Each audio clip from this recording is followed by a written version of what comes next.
All right, my friends, welcome to episode 398 of Prof and Dev Play Games. My name is Larry. I am a professor. Over there is Anthony. He makes games, which is very cool. And then it's fun to play them too. Sometimes I make games.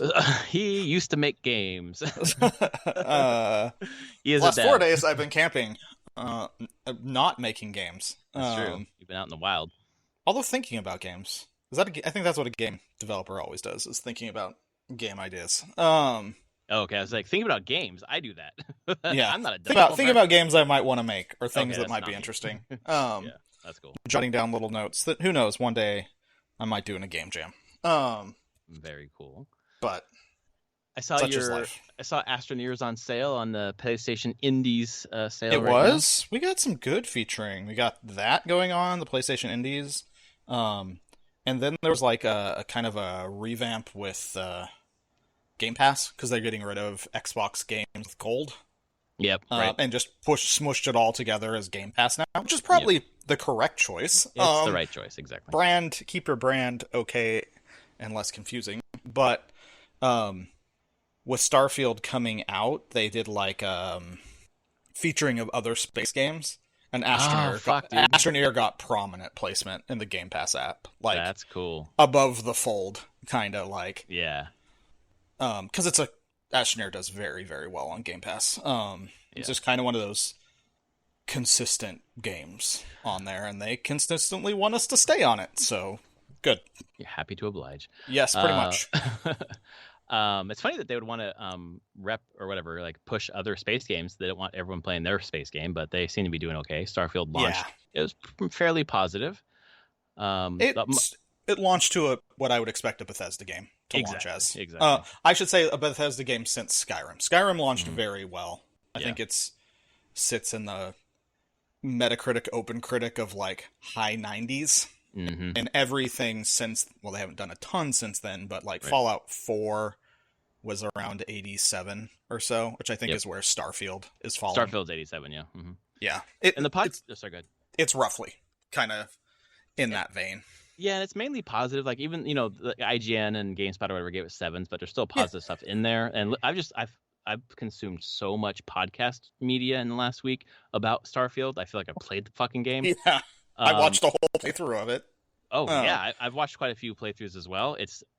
For me, it's telling me if you want to play something like this, play No Man's Sky or play Mass Effect, because I need to finish Mass Effect 1 and go back into Mass Effect 2. So I picked up No Man's Sky this weekend. I was like, oh, fuck, this game is still good. So I started actually advancing the main quest a little bit. I was like, oh, wow, okay.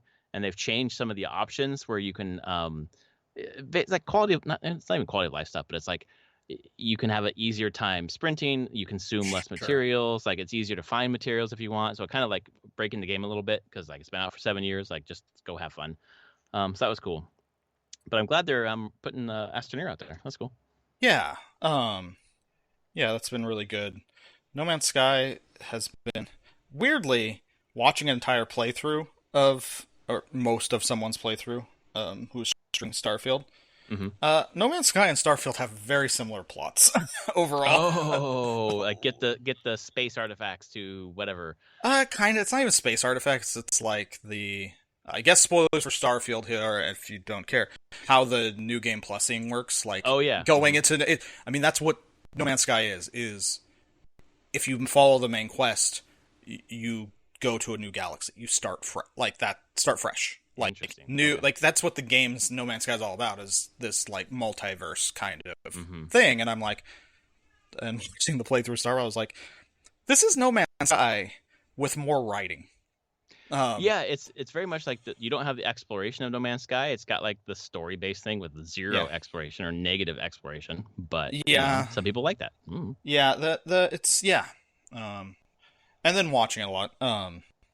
It's unfortunate that it has more, because people at work were complaining about this. Not in a bad way, they've been enjoying it, but their phrase, it's a big, giant open world game, but it feels smaller than any other Bethesda game. Interesting. Because of the loading screens, the way it works. Yeah. It just doesn't feel contiguous ever. Yes. Exactly. So it just feels like you're in small space, loading screen, next small space, loading screen, next small space. It doesn't have that contiguous feel of like, if you're in Fallout 4, there's or Skyrim, the big map that you're wandering around, and yes, you have loading screens into certain places, but you always come back to that big open world. There just isn't that big open world here. Or something that make you feel like, oh, I can just fly here and there, or the way they chose to do it, or the tech is restricting them to do it. Yes, exactly. It has more to explore than any of the other games that they've ever made, but it feels small. Well, the thing that stands out to me in terms of that, the creation engine too, obviously it's like creaking under its weight, but the amount from just the podcast that I've listened to, the amount of procedurally generated stuff, which Todd Howard talked about, like you're going to go, it's procedurally generated, It's going to put these things there. There is a huge discrepancy apparently from again, I've probably listened to like 15 or 20 different fucking critics talk about this game, and they've kind of had the same point. The authored experiences are great, like that people actually wrote. Yeah. And then you've got the just plethora of procedurally generated stuff that's just like nothing. Like, there are quests in other games where like you find some nook and cranny somewhere and you get, this +3 mace in Baldur's Gate that we'll talk about later. Like, it's there to get it, and everyone can get it if they follow, the breadcrumbs in a certain way. Yeah. Versus procedurally generated stuff is like different for everybody, and it's all kind of meh. And then the stuff that's authored by real people is like excellent. So much better. So much better. Like the Crimson Fleet stuff, for example, which is the one piece that it really intrigued me. And it just feels like it's here in front of you is an example of AI versus written by humans. Which one sounds better to you as a gameplay experience? Yeah, very much so. That's what I've consistently heard and what I was seeing. The streamer I watched very quickly was like, I'm not doing this side crap anymore. Like, this is just boring and really low quality compared to just following the main quest. Although, this is where, when we talk about what Baldur's Gate 3 did, unfortunate to launch of this game, was have really good writing. Really phenomenal writing that whenever you look at Starfield's writing, you're like, meh, okay. It's on a scale of like 3 to 5, Starfield's writing is like ranges from like 2 to 4. Yeah. Where Baldur's Gate is like a 4 to 5 most times. Exactly. Like, and you're just like, Starfield can hit good writing, but it's not consistently good writing. And the good writing is a bit far in between. There's a number of like games journalists and stuff that like moved over to Larian in the last 3 or 4 years. Like, their writing came across with them. Like, there was a quest. I'm not even going to get into it because we're going to get into it later. Yeah. We're going to talk about Baldur's Gate 3. This will be Baldur's Gate 3 Part 5. It will be, but you were playing something else as well. Yes, Sea of Stars, man. So we finished Stray. My daughter really liked the story of Stray, and she's very excited that the next Annapurna movie is going to be Stray on Netflix. That's so cool. I saw that. She's very excited. And I was like, here are a couple options we can play next. And she decided to do Sea of Stars. And I was like, we'll see how this goes. And it starts off, it's very, very, very text heavy. The characters are talking to each other a lot. So I'm just reading to her. So I'm basically just reading her the story, which is really cool. And there's some gameplay in between. But it's like, I mean, you've seen this from the marketing material, but it's like, it's Chrono Trigger. It's Super Mario RPG. Yep. Just put together in a really beautiful way where you've got the imagine playing, not imagine, you've played Chrono Trigger. It's awesome, but there are some quality of life things. There are some things that you would like, you chafe against as a modern gamer that you'd like changed or whatever. Same thing with Mario RPG. That all of those rough edges are sanded away. It is like supremely engaging from the beginning. It goes into like a little bit of a backstory about where these two kids, these solstice warriors, came from. You start with them in present time and you go back to when they joined the academy, and it's like very quick, but it's like tutorialized. It's basically teaching you how to play the game, but really hides that. So in a way that's like a story-based, engaging thing. It's Final Fantasy Tactics. Does the exact same thing. Oh, like hiding that tutorial? Not hiding. It's more prominent back because of time it was, if you would even call it a tutorial, but it has one mission at the start of the game, and you're like kind of more high powered, you're going to beat that mission, and then it does a flashback, and you play a couple missions like years before to set context of what you just saw and the person that you just met in the present day of the game. But it uses that back to your cadet days as introducing systems to you. And even Final Fantasy 16 did that in that demo, the first 2 hours, And it's a pretty good trope, honestly. Yeah, it's done effectively. And the thing that that really stood out to me was like, okay, we're doing this thing, but actually the flashback was super interesting story-wise. Yeah. So like I forget, there's a different game I was thinking about this same thing where, oh no, Baldur's Gate. So some people just, the combat doesn't click for them, but everything else does. So everything else pulls them along, even though the combat's This tutorial, like, even if it's, I know what you're doing, we're going to go through how to battle, how to use magic or whatever. The story is so compelling. Like, I was pulled along. So the battles are just like, you're wandering through caverns or whatever. Then there's the enemy, and then you just like leap out and like get into formation, just like in Chrono Trigger. And you've got your menu of attacks and skills and items. And it's just the way that it's teaching was so cool to watch because I wasn't playing. My daughter was. So she very quickly figured out, even though she can't read too well yet, she knew which one was skills, which one was attack, which attack she wanted to do based on, some of the letters and then the locations after she'd done them a couple times. So she was really interacting with the systems in the game and figuring out, okay, I need to heal now. Oh, I don't have enough MP. I need to attack now to get MP back, which is one of the systems where you don't like guzzle mana potions. Right. When you attack, you get that back. And that reminded me of something we were talking about years ago about a game that you made or worked on or something where the mana comes back from when you attack, and I couldn't remember for the life of me, and maybe I was making this up, maybe it's a dream.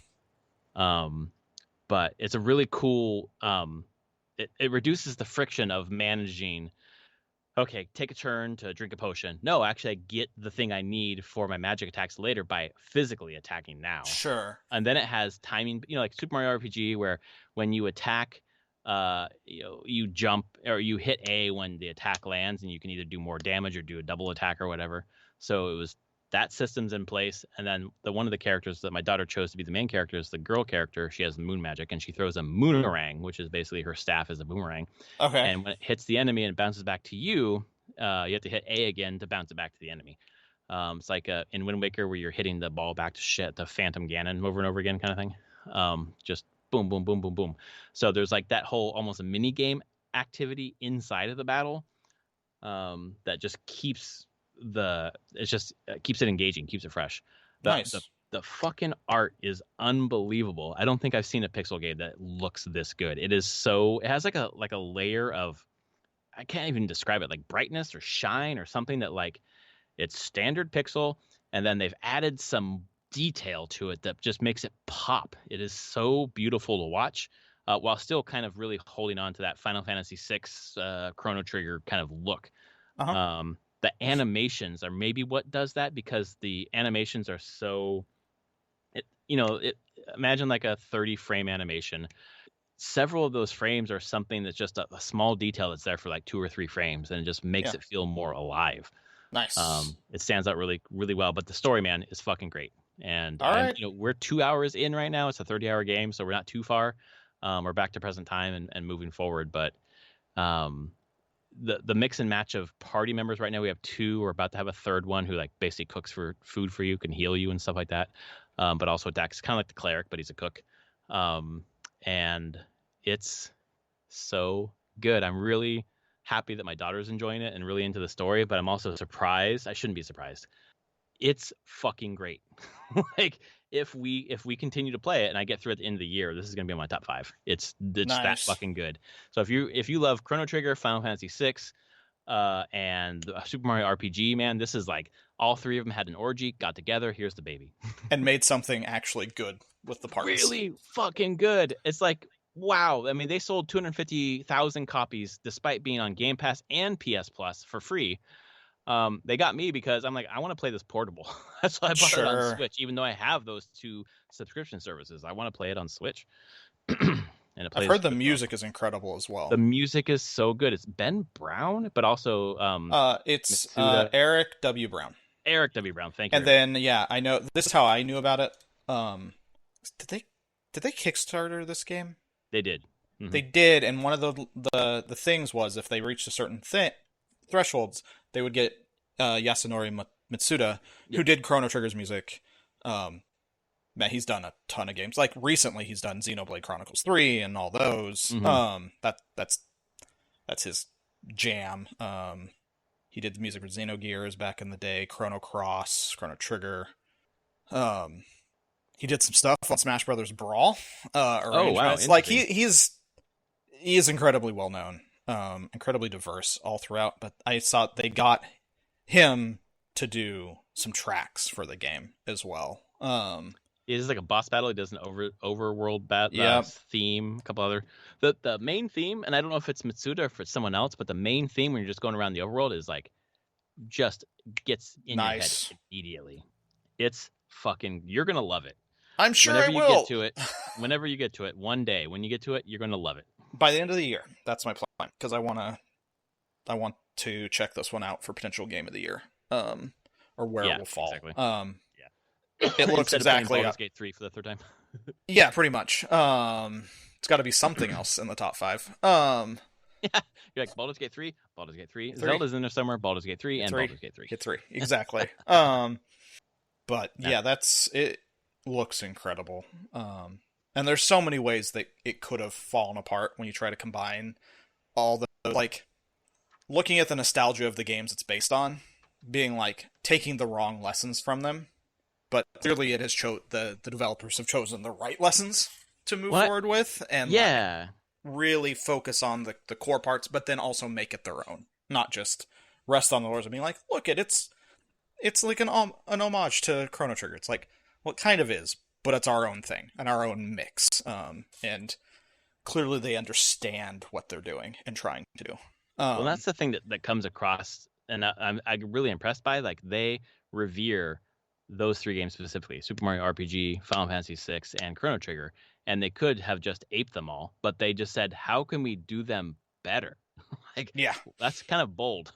Yeah, they didn't say that, but that's what they're doing. Like, they cut off the things they knew weren't good, and weren't not good, but like didn't work in a modern era or whatever else. Just polished, like crazy. So good, so fucking good. But we'll see. I'm only 2 hours in, so yeah. That Eric W. Brown, because I saw a little bit on him. Mm-hmm. Like, he's doing music for this, and he did music for The Messenger as well. Right. Yeah, he kind of works for them, or with them. I mean, not for with them, but he is like super heavy metal. Yes, like he is. Like, he's part of Goblicon, right. Which, if you haven't watched any of their videos, they're amazing. I think I've seen one. Yeah. They're definitely like a metal band with a gimmick going on, and they're a lot of fun. But I was like, seriously, it's that guy? It's like one of their members is writing this like 8-bit and 16-bit music. I'm like, what is this? Yeah, because he's also toured for a long time doing that kind of music, not just the metal stuff, which is crazy. So clearly he has a broad musical aptitude. Absolutely. Yeah, absolutely. But yeah, that was just my fun trivia scene. Like, what? Wait. Yes, so highly recommended. Visuals, music, story, gameplay. Everything hits in a way that's like, God damn, I'm so sorry you came out in 2023, but people have found it anyways. It doesn't matter. People have found it. Yeah. So.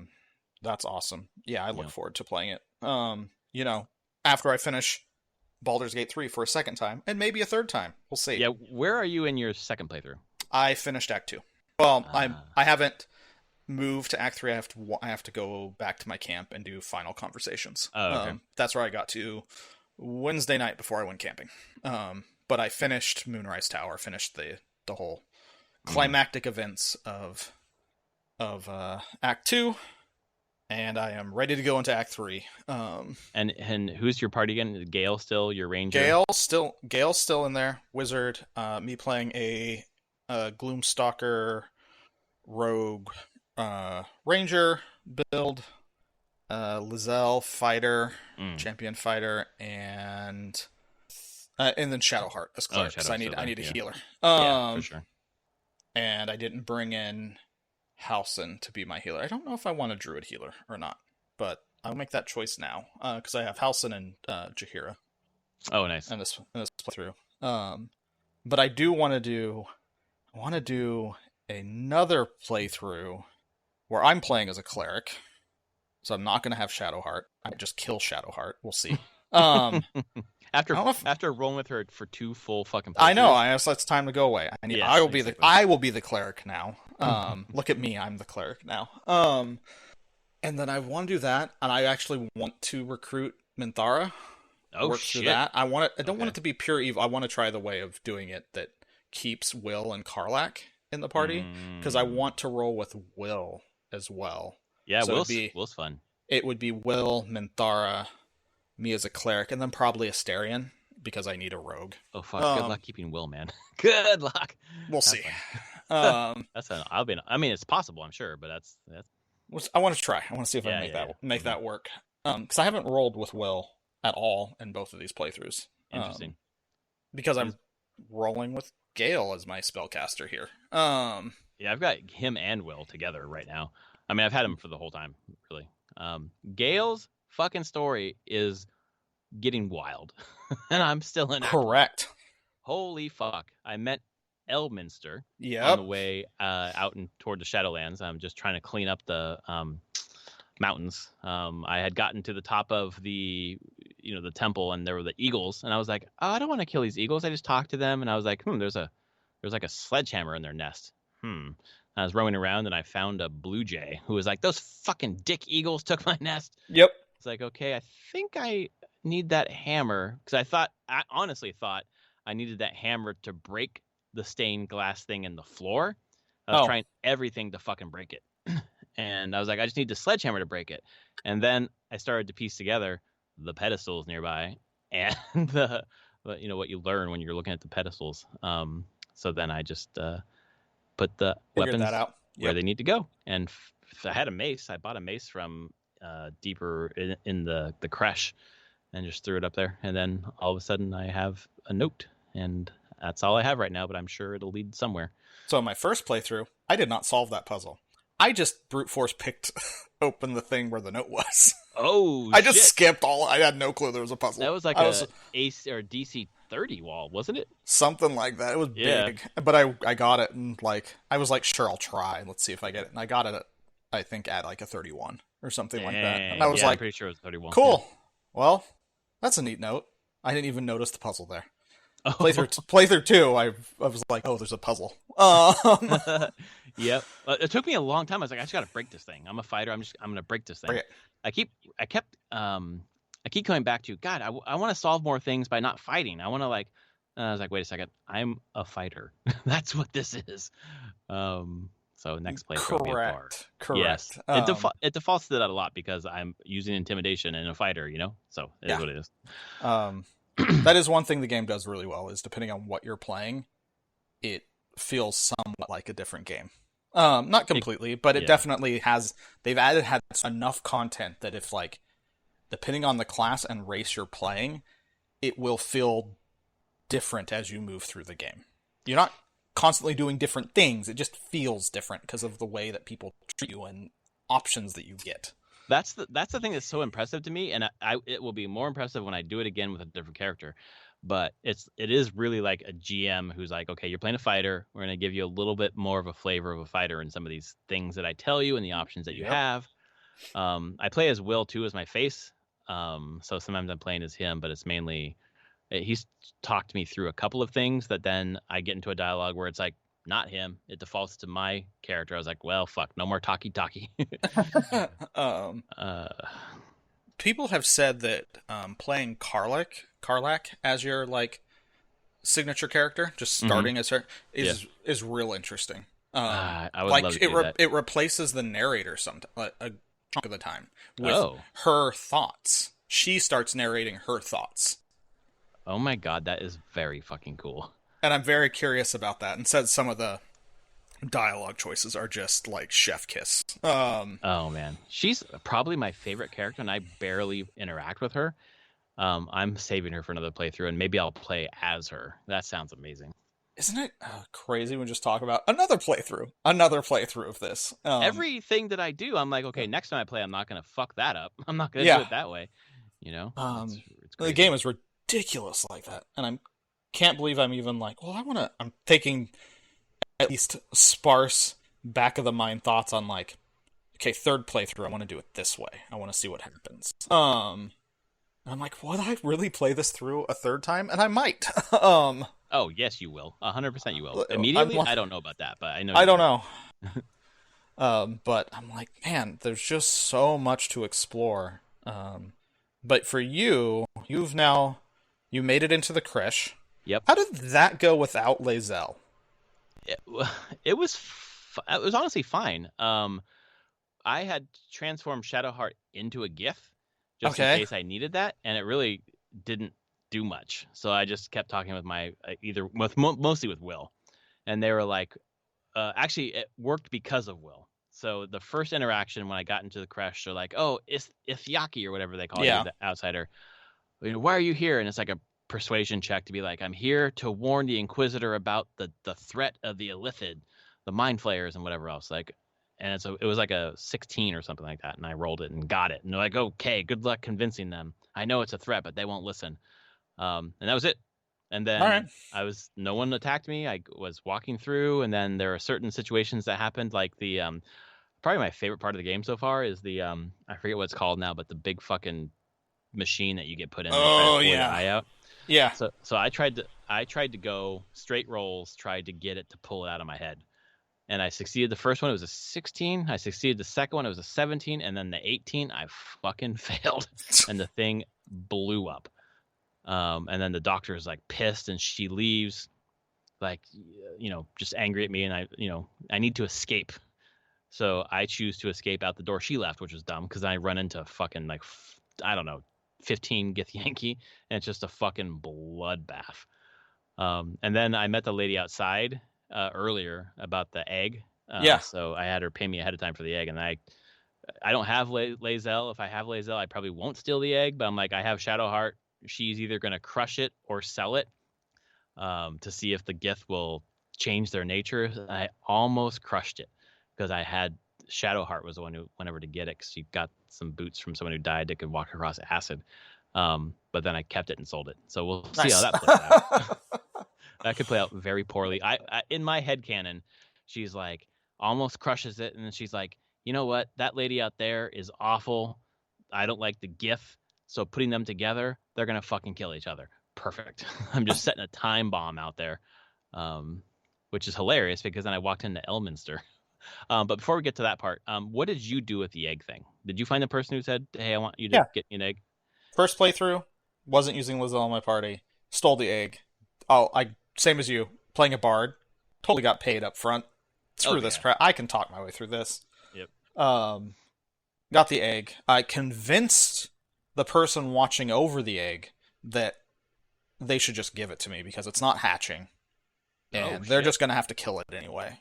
At least with me, maybe something good can happen with it. I rolled those persuasions. I was able to just walk up and take the egg. Oh my god. I didn't piss off the creche at all. Wow. Like, just went... Even the Inquisitor? No, we can get to the Inquisitor part. Okay. That's going to fight no matter what. Yeah, I was like, how the fuck do you avoid a fight there? For all the other stuff, I didn't have a fight. Not one fight at all. Did you stop the kids from tossing the box back and forth? Okay. Yep. That turned into a fight for me too. Yeah, I didn't fight. That did not turn into a fight. The doctor, I failed that whole thing, but the machine still exploded, but I convinced her that somebody had sabotaged it. That it wasn't me. Like I had lines that I could persuade her to that. Like, no, she was good. Like something sabotaged her machine, and she should look into that. Oh, interesting. My God, or is deception? I had a lot of fun. When I left the machine, I had a chance to convince her that it had worked, that it had pulled it out of my head, and I rolled, and it was like a 3. And she's like, yeah, no, I can tell that's not true. Your face is very clearly that is a lie. Yeah. So I did that. Is anything else weird there? The second playthrough I'm in now, I do have Lae'zel. I did not steal the egg. I didn't even touch it. I was like, nope, that's I bet fine. She would not be happy. No, she is not ready to accept that. I actually did less in the crash overall. Like, I played it safe with her in my party. and I worked my way to the Inquisitor and did that whole thing. So what did that look like for you, the Inquisitor, both times? Well, first time, and I think I alluded to when it happened originally weeks ago, and then mentioned it in Discord today. That's where I got my TPK during conversation. Oh. So you can just TPK your entire party. Oh fuck. With conversation with the Queen. Have I met the Queen? No, I guess you just went directly into combat with the Inquisitor. I have not seen the Queen, as far as I know. Okay, that's one way to do it. Oh shit, there's a Queen. Yeah, you'll find out on how that whole thing. Well, honestly, I don't know if you fight the Inquisitor first, how that's gonna go. That'll be interesting. Enjoy. But yeah, you can TPK the Inquisitor fight. My first time was rough. I wasn't fully prepared for it. I was like, what the hell? And hit real hard. And the casters suck. They do some awful things. Yep. I think I played it partially out, and then I was like, this is going to be a wipe. So I reloaded and started the fight again. And I did it on my first playthrough and was fine. Second playthrough, I knew it was coming. And I just nuked. I nuked the Inquisitor down with my character, which was the Gloomstalker Ranger, Gloomstalker Ranger, and then Thief Rogue. And I just put so much damage into them very quickly. Like, they were down in round 1, and one of the casters was down in round 1. Because I just beelined it to it. Lizelle in the party didn't like the way that's the thing with it. Lizelle in the party changed my conversation path through that whole thing. So my fight with the Inquisitor came a little bit later. Because I went along with some stuff that was happening. Like, I gave up, showed that I had the artifact. Oh, interesting. Okay. And then let that play out. Did Shadowheart leave? No. Oh, I was wondering about that, because I was like, nope. I could show the artifact and see how that goes. She disapproves. She doesn't leave. Okay. There are many ways to make Lizelle leave in that. Oh, I bet. Yeah. Just straight up leave. But by the end, the way that it had played out, Lizelle had stayed and was less convinced by her queen, Vlaakith. Ah, interesting. And you get a lot of story there. So that was a hard fight. But I was like you. I think I was level 6. I held it till later on my second playthrough. So I had like 2 attacks from all my like martial characters. Mm-hmm. Like, I could dish out a lot of damage real quickly. It was still a bit of a drawn out fight. Clean it up, and Gith do a lot lot they hit real hard. Yes, they do. Holy shit, that fight! And parry sucks. Yeah. Yes, it does. It very much does. Oh my god. At least my fighter has a really high armor class. Hers, it's like 18 or 19 actually. Yeah. So she doesn't get hit a ton, but then she also misses a fucking ton because of, parry or whatever else. Yeah, the parry, like, just reducing damage. You have to like work through the parry charges. Yep. But it's so good. It's so I'm glad it's not a cakewalk. It's like this. No. It still feels like a straightforward battle, and then it's realizing all the mechanics behind it make it not at all straightforward. No. And I've got to like in our Discord, Travis was like, "What, you should try hold person." I was like, "Fuck, I've never even tried that." Yeah. I should try that, see what happens. I use sleep a lot, which helps me like kind of zero out a couple people on the battlefield until the battle before this one. Like, I've had like 3 major battles in the Crash because things have just gone fucking sideways.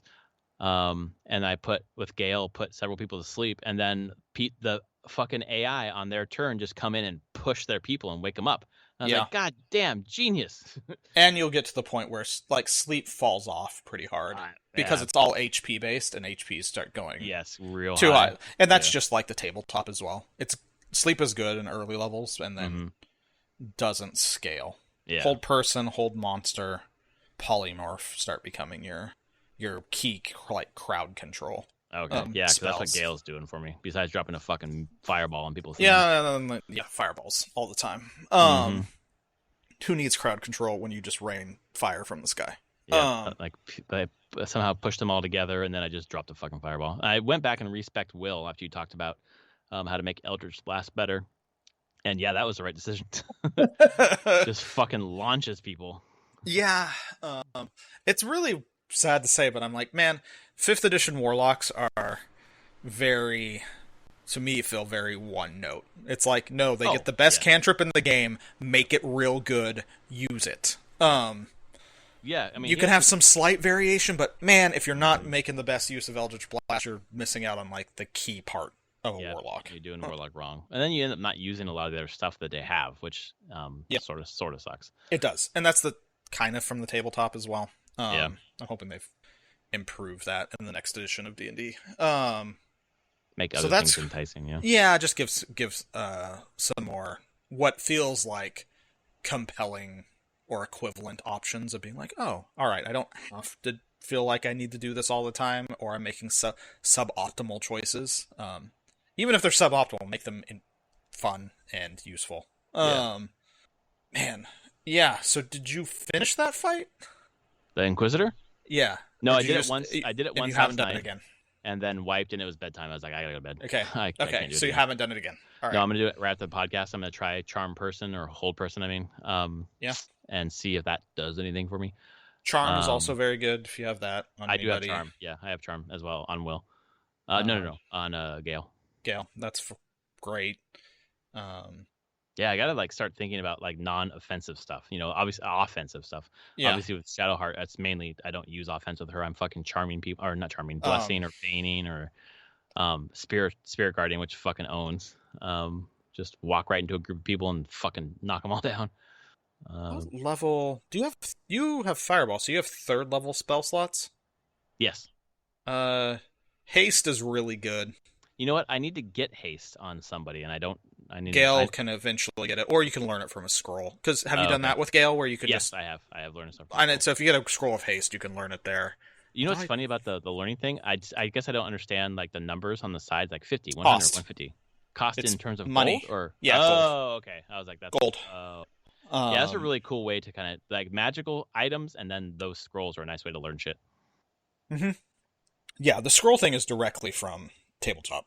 Okay. Where that's just how wizards learn spells. Like they can learn it when they level up, but the main way a wizard learns spells is by acquiring other spell books or rewriting spells from scrolls into their spell book. But yeah, haste is incredible now. Like you have a fighter, like he can be like haste you, and so you would have really long movement, and you get 2 actions per turn, and you can spend one of those actions. You get 2 attacks per action, so you can do 4 attacks. Okay, you can just you can trounce things real hard with haste.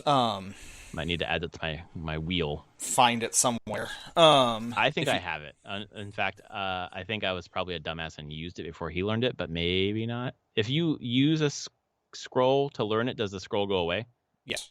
Okay, then I maybe have it does. used the scroll It destroys it. Which is fine because you have him to do it anyways. Yeah. So, but wow. Yeah, that's a fun thing to learn. Being like, okay, Gale can drop fireballs after turn 1. Turn 1, haste the damage dealer. Let them go ham. Okay, that's a great idea. And then dropping fireballs after that, or as many as I can until I run out of 3rd level spells. Yeah. I use fireball. I use he can use magic missile. He has magic missile. I do magic missile, and I have a thing, a helmet or a necklace that when I cast magic missile, I get an extra missile. Oh, nice. And so if each level you upcast it also adds missiles, so I can do a lot of magic missile damage. And then I'm wearing, he's not charisma based, but I have I think I have an amulet then that adds my charisma bonus to spell damage. Oh, wow. No, actually, I think that just adds cantrip damage. I have to check the specifics. But I know another way that I can then start adding more bonuses to magic missile damage. I'm just going to make him a machine gun in the end. Yeah. Totally. He's just going to launch insane amounts of magic missiles at things. Do a lot of damage. Yes, because they never miss, and it's great, unless they shield. Exactly. So never fire at another wizard.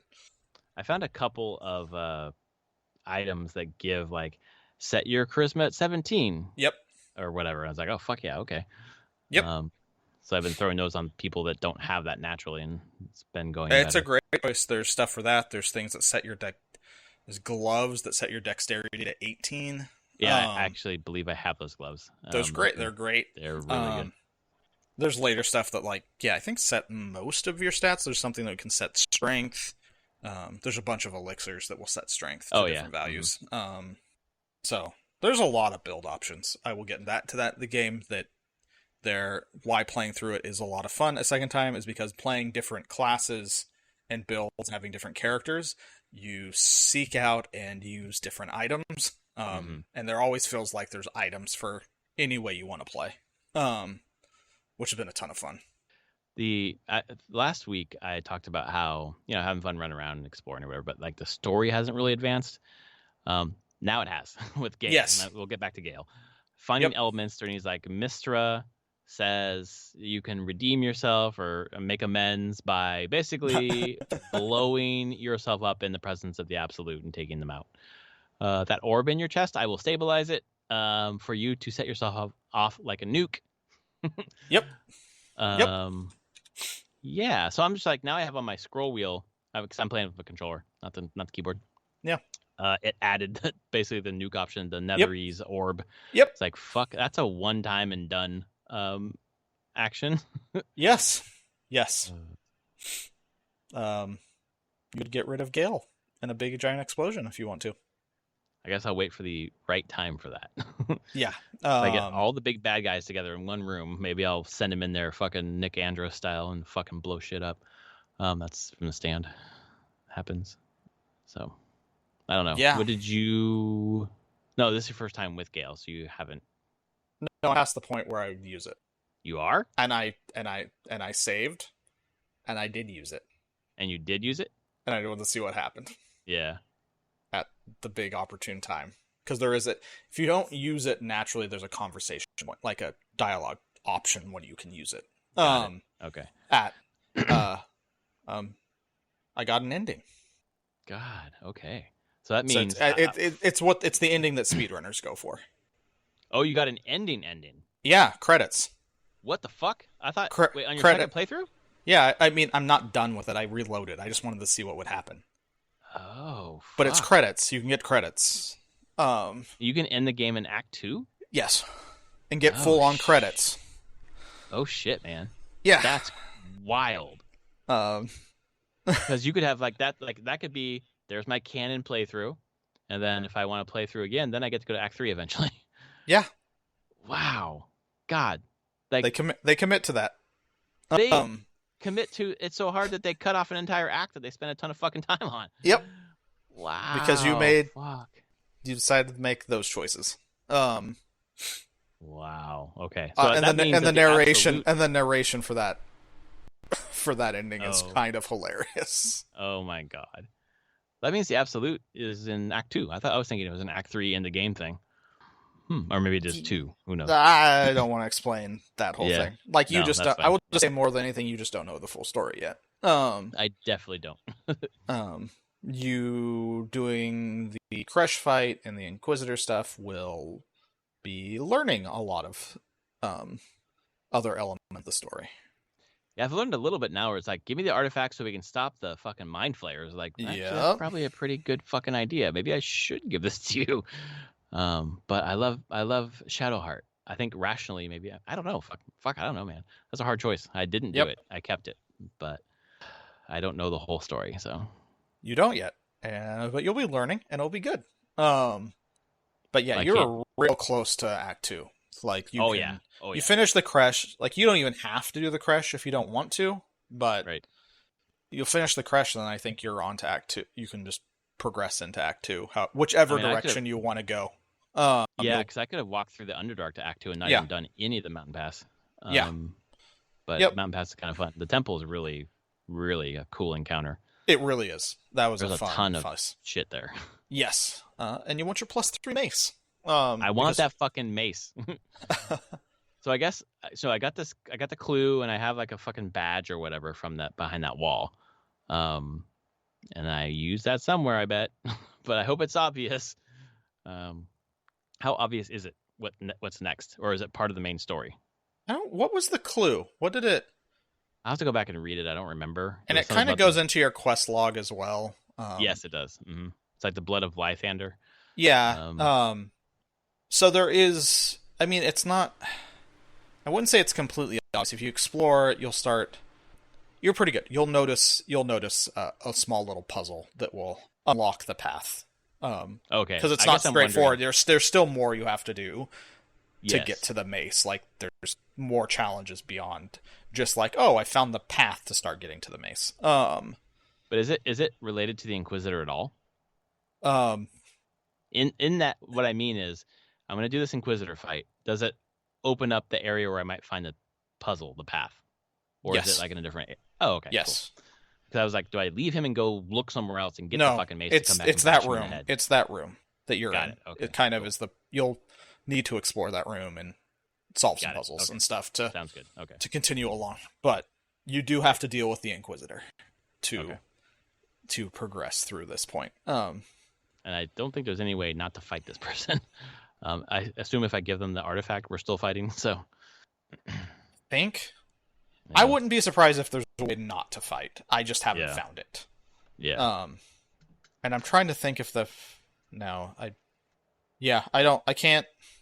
Most likely you'll be fighting. There probably is a way not to fight, though. Yeah, probably. Have a bard convince them to kill themselves or something. Yeah. Or stand down. Who knows? Yeah. But yeah. I'm looking forward to getting to Act 2, though. That will be fun. Me too. It'll be this week sometime. I realized that my game clock is different than I thought, because my Steam shows me at like 52 hours or whatever, but whenever I save, it's different time. So my save right now is like at 43 hours. All right. So I'm not sure what makes the discrepancy, unless I don't know. It doesn't count when you pause the game or something like that, but Steam counts it. I don't know. That's possible. Pausing, being at main menus. I bet it doesn't count menus. Yeah. I don't know. Because I do also know that there's a discrepancy. I've seen it, so. Yeah. I was like, oh, okay, I thought I'd played like 52 hours, but no, I've only played 42. Like, okay, that's more reasonable for Act 1. Nets out to like basically an hour a day since it's come out. Yeah. That sounds about right, because there's nights when I don't play and nights when I play an hour and a half or 2 hours, and then that's kind of my limit. I don't play during the day, so. What did Steam say for me right now? 138 hours. Because my Steam playtime had me just over 100 hours when I finished. I think in-game was closer to like 90. Because I think I was spending about 30 hours per act, roughly. Roughly in-game time. Which makes sense. So with you, I would expect that your final playtime will be closer to 120 hours. Yeah, the way that I play, where I'm just like poking around everywhere. I don't feel like the acts are necessarily smaller. Act 2 might be a little smaller. Act 3 is not smaller. Act 3 is bigger. I wouldn't say there's more maps per se, but it's real dense. There's a lot more going on. So, yeah, I think this game's probably closer to 120 hours for how you're playing through. Yeah. What is this update? That feels right. I was gone camping. Now there's a 37 megabyte update. What are you? Yeah, it was a couple of quick fixes. I read it yesterday, and I'm forgetting what it was. But like fixed a couple crashes. Hotfix 6. Yep, September 7th. Fixed an issue preventing you from starting a new dialogue. Fixed an in-game tutorials not popping up at the correct time on the controller interface, and fixed visual artifacts in an Underdark dialogue. Okay. Yep. So not too much. Sure. Good. Cool. Glad they keep doing it. But I'm always curious every time they do a patch now, because I'm like, what crazy crap are you going to put in here? Because boy, are they just. I will give Larian credit. They're just pushing hard and just updating and everything it sounds. It's mostly the team just being like, no, we don't want to leave it like this. We want to fix it. Like, no one is like, you have to get these out as fast as you are. It's just like, no, the team just they're like, no, we love this thing and we want it to be amazing. So, we're fixing it now. Because we don't want to hear people talk about how something is broken. Absolutely crazy. What's its... Sitting at 95% approval rating from all reviews on Steam. It's pretty wild. That's like just unanimous. With 276,000 reviews and sitting at 95%, that's real good. Well, PS5 has been pretty good too. There's been some HDR issues and whatever else, little small stuff, but for the most part, it's Digital Foundry says it's running at like high PC specs. Yeah, I saw that. And honestly, the reviews that came in for the PS5 version, there's not a huge amount, but I think there's like 14. They still, OpenCritic doesn't break it down, but Metacritic does. They're all incredibly positive. They rate it. It has roughly the same rating as the PC release. So I think it's probably good on PS5 as well.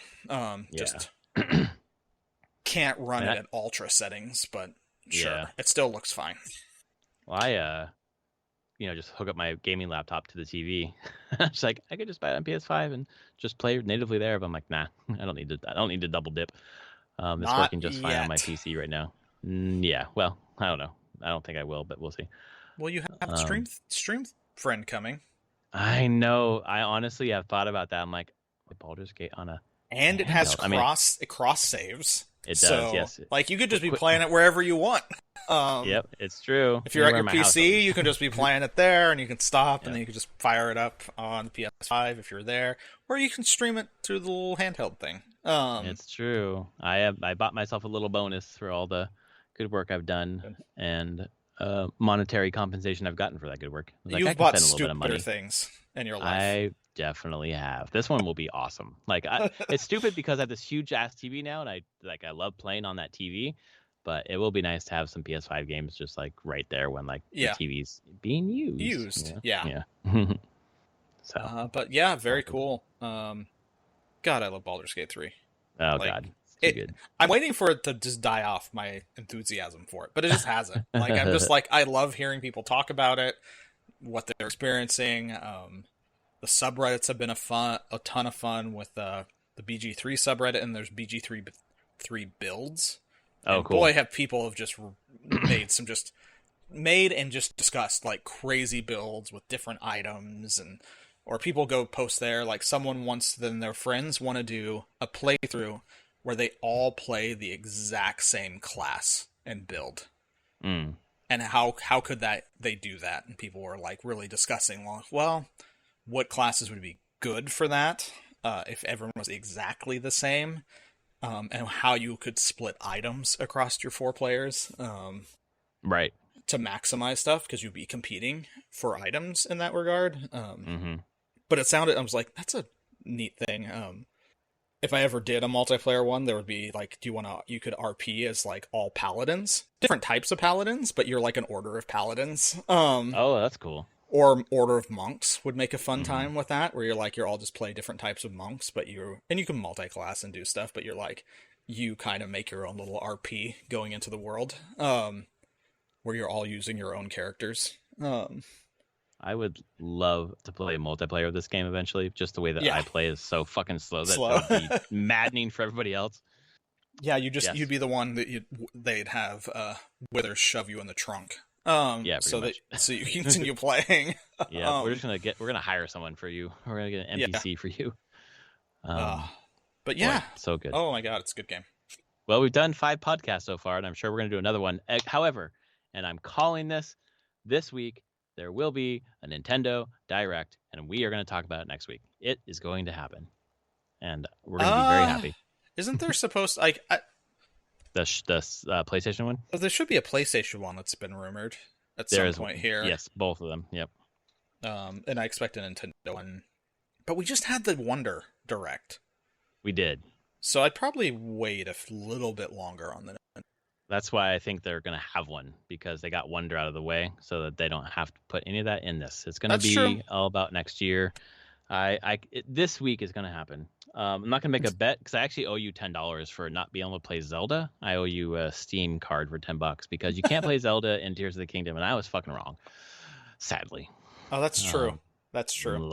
Yep.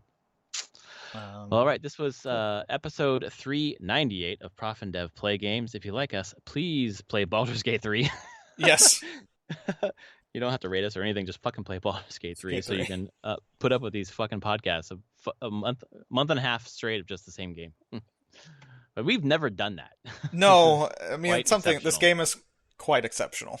Yeah. Why? I just want to keep talking about it. Yeah, sure. Every time I get a podcast where it's about Baldur's Gate 3, I'm just so excited. Yes. And then I turn it off when they start talking about anything after Act 1. Yeah, exactly. All right, everyone. Thanks for listening. We will see you next week. All right. Talk to you later, everyone.